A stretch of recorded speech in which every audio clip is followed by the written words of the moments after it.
For class 9 the French revolution.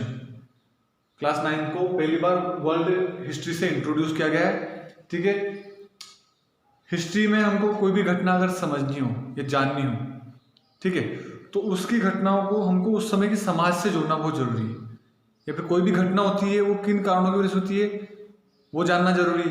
अब कारण कहाँ से पता चलेंगे? उस समय के समाज को देख के, सोसाइटी को देख के, है ना। तो फ्रेंच रिवॉल्यूशन जो हुआ उसको जानने से पहले हमको उसके सोसाइटी के बारे में जानना बहुत जरूरी है। अब सोसाइटी में सबसे हेड अगर अपन देखें तो हेड कौन होता है? सोसाइटी का सबसे बड़ा हेड वहाँ का, उस समय की अगर बात करें अपन, है ना, किंगडम की अगर बात करें तो कौन होता है? किंग होता है। तो आओ किंग का इंट्रोडक्शन लेते हैं सबसे पहले। ठीक है, तो किंग कौन है उस समय? लुइस 16 जो उस समय का राजा है, और ये बारबन परिवार से बिलोंग करता है। ठीक है, कम उम्र में ही राजा बन जाता है, ये 20 साल की उम्र में शासक बन जाता है फ्रांस का, है ना, रूल करता है, थ्रोन पे बैठ जाता है। ठीक है, और ऑस्ट्रिया की जो महारानी होती है ऑस्ट्रिया की, उससे ये शादी करता है और उसका नाम है एंटोनाइट से ये शादी करता है। अब देखो, ये तो हो गया किंग हेड।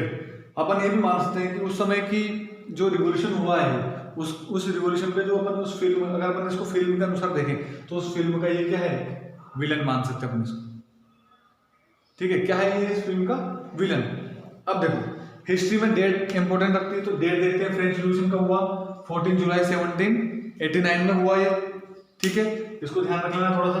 अब देखो, समाज में जाते हैं अपन, कोई घटना हुई है, फ्रेंच रिवॉल्यूशन हुआ, ये एक समाज के द्वारा किया गया, समाज के लोगों द्वारा किया गया, तो सोसाइटी को जानना बहुत जरूरी है उस समय।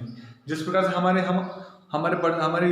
इंडियन हिस्ट्री को देखते हैं अपन, तो इंडियन हिस्ट्री में समाज को हमने देखा हुआ 4 भागों में। कौन कौन से? ब्राह्मण, क्षत्रिय, वैश्य, शूद्र, ये 4 वर्ग थे, हमारे सेक्शन बटे हुए थे।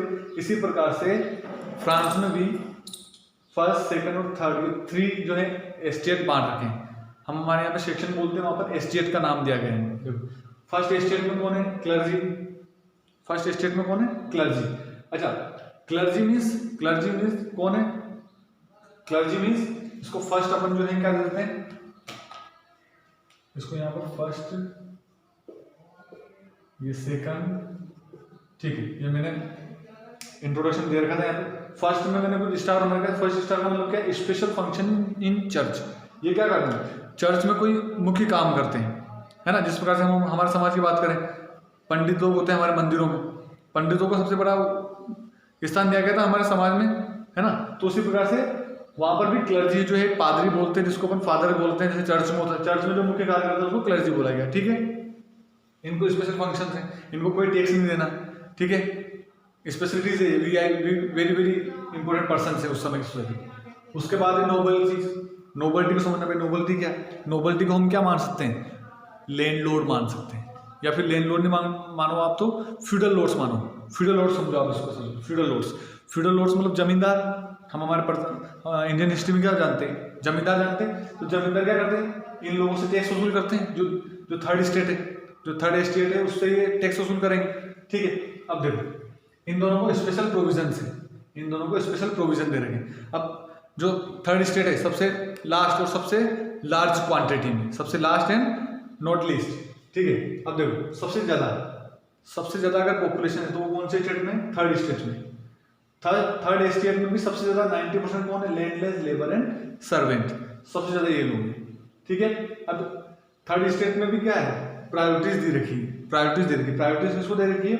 जो पढ़ा लिखा व्यक्ति, जो लिटरेट है, उसको ज्यादा प्रायोरिटीज दे रखी है। उसके बाद पीजेंट, जिनके पास खुद का खेत है, लैंडलॉर्ड से खुद, आर्टिसंस, इस प्रकार से 3 वर्ड बांट रखे।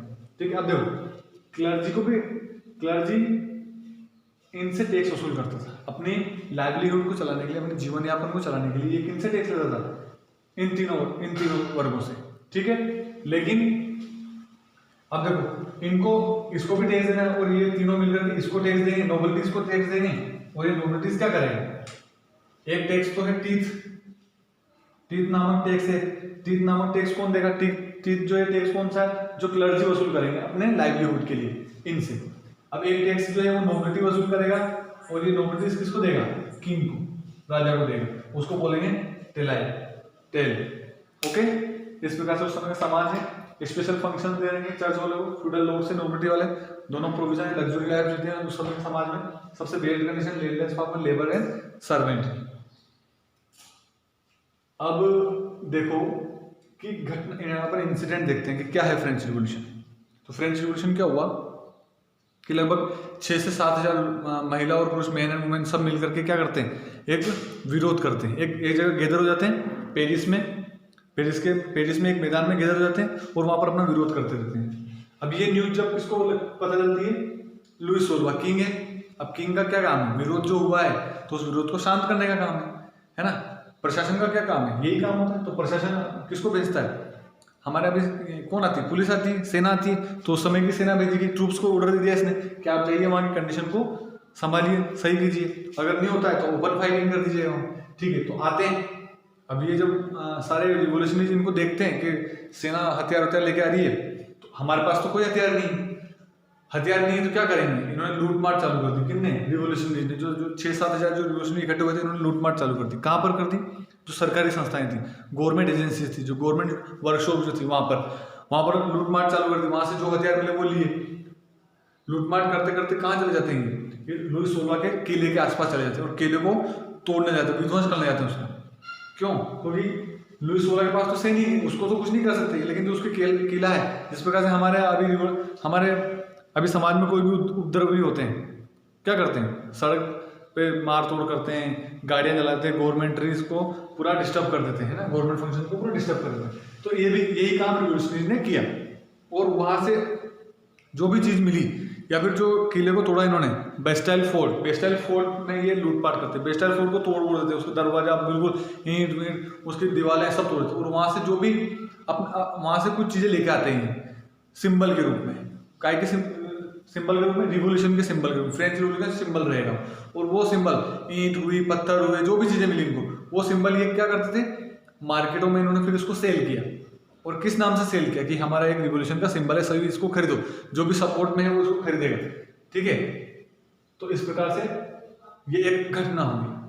अब ये फ्रेंच रिवोल्यूशन हमने जान लिया, हो गया। इससे इंसिडेंट क्या है, समाज के साथ ये भी एक कारण रहा कि इनसे 2 बार टैक्स लिया जाता।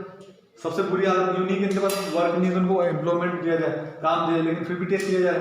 अब अगला रीजन देखते हैं, क्या कारण रहे होंगे फ्रांस की क्रांति। अब देखो कारण, इकोनॉमिक रीजन देखते हैं, सब आर्थिक कारण क्या रहे होंगे। तो सबसे पहला आर्थिक कारण क्या है, इंक्रीजिंग ऑफ डेप्ट में कर्जा बढ़ रहा था, किसके ऊपर, लुइस 16 के ऊपर।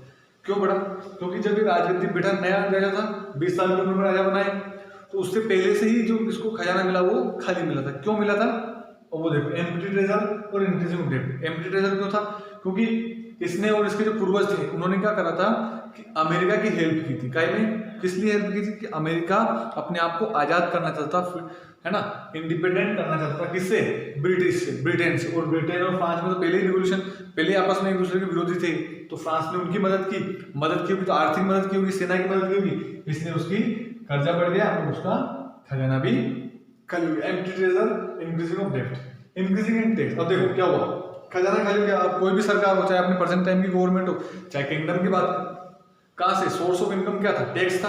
तो उन्होंने अपने खजाना को फिल करने के लिए टैक्स को बढ़ा दिया। टैक्स को, अब देखो सामाजिक कारण, सामाजिक स्थिति बिगड़ेगी लोगों की तो विरोध होता है। Importance to first and second stage, इन दोनों को सबसे ज्यादा सम्मान दिया जाता था। टैक्स, इनको लग्जरी लाइफ, सारे संसाधन इनके पास थे, रिसोर्सेस सारे, ये बस इनके यहाँ पर एक प्रकार से काम करते थे, है ना, सर्वेंट थे एक प्रकार से, समझ सकते हैं, ठीक है।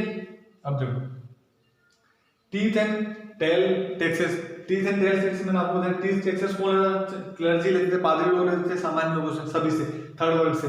और टेल कौन थे, नोबिलिटीज लेते थे, इन थर्ड वर्ग के लोगों से। और ये नोबिलिटी किसको देता था, किंग को देता, जिससे उनका ट्रेजरी फुल हो। तो ये हो गया। अगला कारण है lake of food grains. Lake of food grains भी बहुत बड़ी प्रॉब्लम रही उस समय।